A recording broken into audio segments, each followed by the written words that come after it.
எல்லா அரசியல்வாதி கூட போய் பார்த்ததுக்கு அப்புறம் தான் இந்த முடிவு எடுத்தேன். நமக்குன்னு நம்ம காலில் நிக்கிறது தான் நமக்கு வரும். அடுத்தவன் காலை நம்பிட்டு இருந்தோம், என்னைக்குனாலும் வார விட்டுருவான். என் நிலைமையை பார்.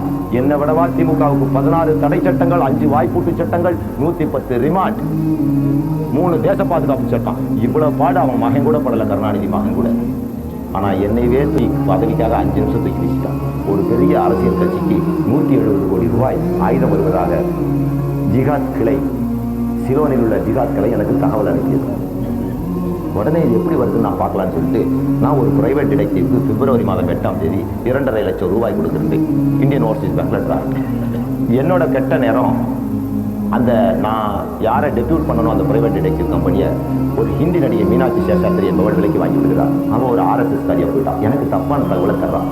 நான் கொஞ்சம் உஷாராயிட்டு வேற ஒருத்தர், ஒரு பெரிய போலீஸ் அதிகாரியின் மகள், கிறிஸ்துவர், அவர் நிருபர், ஜேர்னலிஸ்டாக இருக்கிறார். அவர் மூலம் ஒரு வெளிநாட்டு கம்பெனியை வச்சு இந்த யாருக்கிட்ட இருந்து இந்த பாரதிய ஜனதா கட்சி மற்ற விஸ்வ இந்து பரிஷத்து இவங்கெல்லாம் ஆயுதங்களை வாங்கி, ஏன்னா வீக்கலத்தூர்ல வீசின ஒரு கைகுண்டு எடுத்து